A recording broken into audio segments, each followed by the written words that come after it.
Didier, Benjamin Corrèze pour le Parisien. Le mois dernier, vous aviez appelé Manu Koné, vous avez fait jouer dans une position de 6, il est suspendu pour le match précédent, là. Plutôt en poste un milieu défensif. Il est revenu donc pour ce rassemblement, il était suspendu pour le premier match, que ça signifie pour le second, du coup il aura du temps de jeu impérativement, et surtout, est-ce que vous voyez comme un pur milieu défensif ou est-ce qu'il peut jouer un peu plus haut, ce qui était son profil plus jeune, puisqu'il a la capacité de jouer en milieu relayeur, et vu qu'il y a Tchouaméni qui est présent éventuellement dans le Camavinga, on peut imaginer qu'il a l'aptitude de jouer dans un autre poste. Merci. Question suivante. Vous voulez que je réponde à ça? Et là, oui, le premier match, il ne pouvait pas jouer. Donc, il est censé pouvoir jouer celui-là. Après, milieu défensif, 6, 8, 6 et demi. Voilà, tout dépend. Il a la capacité. Il est bon à la récupération. Il est pas maladroit pour sortir les ballons. Il aime bien se projeter aussi. Voilà, papillon, j'ai envie de te dire, mon papillon. C'est le cœur. Il n'est pas méchant. C'est pas Koh-Lanta ici. Et donc, voilà, il n'est pas forcément identiquement dans le registre d'Aurélien, même si Aurélien aussi, tous les milieux, ils aiment bien se projeter. Après, ils ne peuvent pas se projeter tous par rapport à l'animation, mais je ne sais pas s'il jouait avant dans les équipes de jeunes. Avec son club, je vois il joue aussi. J'ai discuté pas mal avec lui déjà le dernier rassemblement, mais c'est vrai qu'il avait été pour un premier match, à part le petit défaut qu'il a eu de prendre des cartons très rapidement. Mais autrement, oui, il dégage beaucoup de tranquillité et d'assurance. Bonsoir Didier, Julien Thomasville des DNA. Petite question sur Lucas Digne, c'est quelqu'un que vous connaissez depuis longtemps, il était avec vous en 2014. Qu'est-ce qui fait que sur toute cette durée, il n'a pas vraiment réussi à s'installer comme numéro 1 poste latéral gauche? Et pourquoi aussi c'est un peu l'éternel recours, il revient quand même de manière assez régulière quand il y a des petits soucis à ce poste, vous faites appel à lui, est-ce qu'il peut se projeter encore, il a 31 ans, voilà, sur les prochaines échéances des Bleus? Heureusement, c'est parce qu'il est attaché à l'équipe de France, même je sais qu'il n'a pas connu que des moments heureux, ça c'est de ma faute, puisque... Mes premières vacances dans la ville de Québec, c'était un coup du hasard. En fait, j'avais rencontré quelqu'un sur Internet. Pas pour certaines compétitions, mais à travers ses différentes expériences dans les clubs, il reste parmi les meilleurs à son poste, et il a toujours eu d'ailleurs cette ambition d'avoir entre guillemets cette place de titulaire qu'il a eu en club, mais pas forcément en sélection. Bonsoir Didier, Jean-Marie Vien d'RMC Sport. Lors du précédent rassemblement entre l'Italie et la Belgique, tu avais fait 8 changements. Est-ce qu'on doit s'attendre à ce genre de... oui, il restait Maignan, Saliba et Kanté. Est-ce qu'on doit s'attendre à ce genre de changement demain, pas par rapport à la compo d'équipe, mais dans la situation où vous étiez en septembre, par rapport aux joueurs qui n'avaient pas assez joué? Aujourd'hui, tu es dans un autre registre. C'est bien. Est-ce que ça donne matière à réflexion aussi ou pas? Oui, mais ça je vous l'ai déjà dit, si vous m'avez écouté, parce qu'on m'a déjà posé la question. Ce n'est pas... Ah oui, d'accord, moi je vais répéter. Non, c'est pas la même. En septembre, avec 2 matchs en 3 jours et pratiquement aucun joueur à 100%, ça me paraissait logique et sans prendre le risque d'amener un turnover, comme vous l'appelez, très important, ce qui a été le cas. Il y aura quelques changements demain, mais je ne pense pas que j'en ferai 8. Même c'est sûr. Bonjour Didier Loïc, ça fait soir plus Canal. On se souvient qu'à l'Euro, la Marseillaise avait été sifflée par les supporters belges. Quel type d'accueil vous attendez? Est-ce que Aurélien Tchouaméni faisait part d'une petite animosité sur le terrain entre Français et Belges? Il y a eu beaucoup d'affrontements, mais est-ce que c'est toujours quand même particulier d'affronter Animosité, je ne pense pas. Il y a une rivalité, bien évidemment, qui s'est créée à travers... parce que on se rencontre très souvent lors des compétitions, beaucoup moins en dehors ces derniers temps, puisque je crois que ça remonte à 2013, le match non de compétition qu'on a joué contre la Belgique. Par contre, on se rencontre toujours à un moment ou à un autre. D'ailleurs, c'est pas dans les matchs de poule, c'est plus dans les matchs décisifs. Donc de par les résultats que nous avons obtenus, voilà, il y a toujours une rivalité en étant frontalier. Je pense pas qu'il y ait d'animosité puisque les joueurs ils se connaissent. Il y en a qui jouent dans les mêmes clubs aussi, mais voilà, une rivalité qui est plutôt saine. Après, siffler, pas siffler. Dans un monde idéal, si tout le monde avait une attitude adéquate, tout le monde se porterait certainement mieux. Mais même si c'est pas, rien n'est grave dans l'absolu. Il y a d'autres choses qui sont bien plus graves, mais voilà, on sait qu'on vient en Belgique, on est chez eux, ils vont pas chanter la Marseillaise non plus. Après, ça y est. Voilà. C'est l'homme de la campagne. La campagne de Neuilly. Bonjour Didier, Vincent Duvec à l'équipe. Christopher Nkoudkou a inscrit son premier but l'autre jour. Barcola et Guendouzi sont plutôt bien rentrés. Est-ce que ça t'arrangerait ou est-ce que tu aimerais que Marcus Thuram franchisse un cap, lui aussi en équipe de France, ne serait-ce que statistiquement? Oui, c'est toujours mieux. Toujours quand les joueurs marquent et quand c'est les joueurs offensifs, tant mieux. Christopher, première sélection, elle remonte à pas mal de temps, mais malheureusement, il a été tellement freiné par des graves blessures. Il joue dans un club où il y a beaucoup de concurrence aussi, mais à chaque fois que je l'ai vu, c'est ce qu'il a fait avec nous. Il a plein de jus, comme on dit, et des capacités. En tant qu'attaquant, il peut jouer plusieurs postes qui sont intéressantes. Après, concernant Marcus, il est très efficace avec son club, dans un système bien particulier aussi. Et oui, il a une étape lui aussi à franchir. Bon, là, il a un petit souci après son dernier match de championnat. Aujourd'hui, ça va mieux puisqu'il a pu faire les 2 dernières séances, mais c'est comme toute...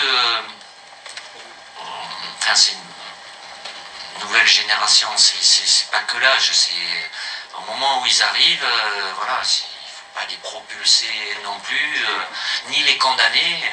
Je prends un exemple de Michael, potentiellement, son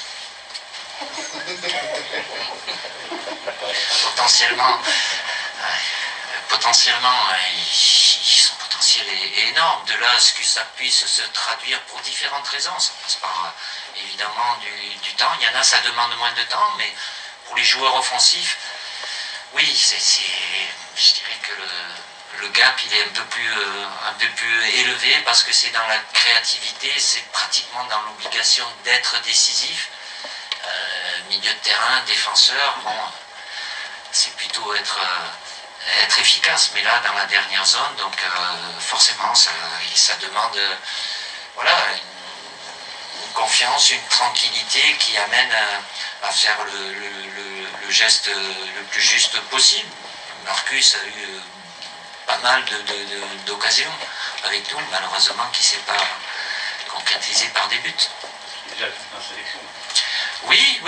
Bon, après, il n'a pas commencé tous les matchs. Hein. Il y en a beaucoup qui peuvent avoir 30 sélections, mais en temps de jeu, ça ne fait pas 30 fois 90 minutes. Mais oui, Marcus il a d'autres qualités aussi. C'est quelqu'un qui est extrêmement généreux. Il peut jouer plusieurs postes. Voilà, mais potentiellement, lui aussi, de par ce qu'il est capable de faire, c'est très intéressant. Après, le matérialiser au plus haut niveau et au niveau international, ça demande du temps.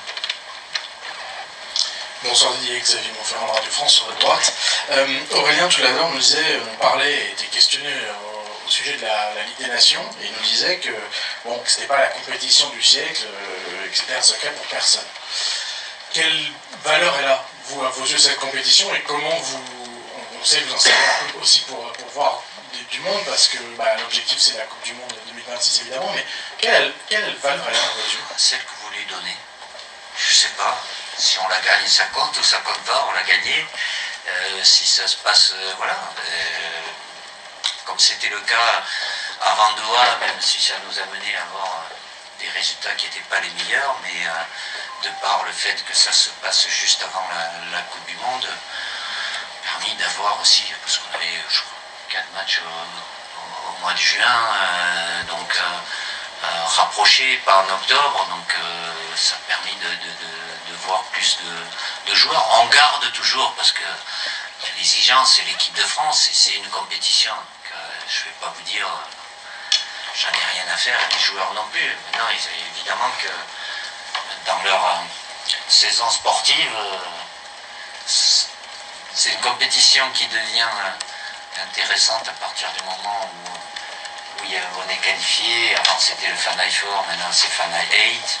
Donc voilà, ça amène à des calendriers qui peuvent être modifiés par la suite, mais avec, je ne sais pas si c'est des avantages ou pas, puisqu'il y a différents niveaux de Ligue A, B, C, D, donc les meilleurs sont censés rencontrer les meilleurs. Donc pour vous, pour les diffuseurs, certainement, il y a plus de matchs avec des affiches. Maintenant, je me mets à la place aussi, parce que j'ai discuté avec certains sélectionneurs de nations un peu en dessous. Il y a plus de place pour rencontrer les plus gros des équipes de notre continent, parce que pour avoir une plage où on peut faire un match amical, 2 matchs amicaux ou une tournée, c'est quasi impossible aujourd'hui. Donc on s'adapte, mais comme je l'ai dit, ces 6 matchs-là, sans perdre l'envie et l'ambition d'être dans les 2 premiers de notre groupe, il y a aussi l'objectif pour moi de voir les joueurs en action sur le terrain. Révélez votre coiffure avec Schwarzkopf. Des formules qui apportent soin, souplesse et une fixation parfaite pour une tenue longue durée. Schwarzkopf, for every you. C'est la cata sur vos sols? Aspirez en profondeur avec le nouveau Roventa X-Force Flex, fabriqué en France. Et le plus possible. Bonsoir Didier, Philippe Sansfourche pour RTL. Pour revenir succinctement sur le sujet de Kylian. Succinctement. Oui, enfin. Quel sujet? Il n'est pas là. On a bien compris que d'un point de vue purement réglementaire, il faisait bien ce qu'il voulait, il n'y a aucun souci.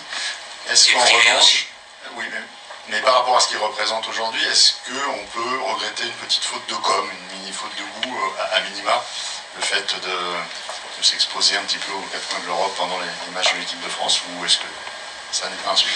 Chacun aura sa propre perception. Peut-être, je ne sais pas, Aurélien, il est au courant du programme de son club et du sien, s'il est libre à lui de pouvoir. C'est pas pour autant qu'il n'a pas regardé le match ou il n'a pas envoyé de message. Moi aussi. Donc, après, si ça gêne certaines personnes, s'il était là où il était, c'est qu'il n'y avait pas d'obligation de son club. Mais bon, je suis toujours prêt à comprendre les différentes situations. Est-ce que c'est mal, est-ce que c'est bien? Ça peut être bien, mal pour d'autres. Il ne faut pas avoir le mal partout non plus, à partir du moment où... Et c'est pas vouloir le défendre pour le défendre. Il est dans sa vie privée. Le seul truc, c'est lui, sa vie privée. Elle n'est pas privée parce qu'on sait où il est. Ce qui n'est pas votre cas et ça vous arrange bien. Certaines fois. Hein? Ah, bon entendeur. Je sais où vous êtes quand même. Bonjour Didier. Oui. Emmanuel Borguet pour l'AFP. Il est en couleur de la Belgique, le papillon, non? C'est pas, pardon? Bon, ici, il n'est pas ah non, mais noir, jaune, rouge. Non, le papillon, c'est pas porte-malheur, au contraire, c'est la vie. Très bien. Je voulais te demander comment tu avais trouvé Aurélien Tchouameni dans un aspect particulier de son rôle, le rôle de démineur de questions qui grattent en conférence de presse. Ah, je sais pas, j'ai pas écouté. Ah, je pensais que tu ah, non, suivais systématiquement les conférences. Ah non. D'une manière générale, comment tu le trouves dans la communication Si en plus je dois regarder ce qu'ils disent, non. Ah non, jamais. Ça m'intéresse pas. Ils ont liberté, voilà. Connaissant Aurélien, il a cette capacité à pouvoir s'exprimer et à maîtriser pas mal de choses. Après, je ne suis pas persuadé que ça fait il fera partie de la catégorie chez vous bon client, qui est capable de... Non, mais vous, pas un bon client, quoi. Enfin, il a cette capacité à bien s'exprimer, il a une certaine expérience, il ne va pas vous dire sans doute le petit mot ou la petite phrase qui peut... une brindille qui peut allumer un incendie, donc mais parce que c'est de par son parcours aussi et en dehors du terrain cette capacité d'analyse aussi. C'est pas pour rien que je n'ai pas choisi pour ça être capitaine, mais c'est une responsabilité aussi et comme je me répète chaque fois, je vais le redire. Je peux vous dire que voilà, aujourd'hui, depuis un bon moment, je ne vais pas dire que c'est des contraintes, mais il faut faire attention quand même. Et j'en ai vu il n'y a pas si longtemps et non des moindres, même s'ils l'ont très bien fait pendant des années, quand il y a des sujets sensibles, voire très sensibles, pas évident. Mais moi, je me rappellerai comme un bon souvenir sur le terrain, mais le conf que j'ai eu pendant l'Euro, et sur 8 questions, j'en ai eu 9 sur la politique, veille de match, libre à vous, je fais en sorte de répondre, mais bon, c'est pas trop mon domaine quand même, quoi. Bonsoir Monsieur Deschamps, Frédéric Bleuze pour le journal L'Avenir. À quel point les 4 victoires, et spécialement les 2 dernières de la France contre la Belgique, donnent-elles à l'équipe de France déjà un avantage psychologique avant même de commencer le match? Ça appartient à l'histoire. On ne pourra rien y changer, tant mieux pour nous. Ça s'est bien passé parce que c'était des matchs importants. Je ne suis pas convaincu que ça donne un avantage psychologique. Ce que je suis certain, c'est qu'on aura une équipe belge très motivée, comme elle l'est toujours, mais encore plus certainement demain. Il se passera ce qui se passera, avec l'objectif évidemment pour les 2 équipes d'obtenir le meilleur résultat, sans que ça change ce qui s'est passé avant. Ça rentre dans l'historique, mais je ne pense pas qu'on puisse parler d'ascendant, parce que c'est pas le même contexte, c'est pas forcément les mêmes joueurs aussi, donc ça sera un entre France et Belgique avec évidemment un scénario, un résultat, et qui après le match de demain fera partie de l'histoire aussi. Merci.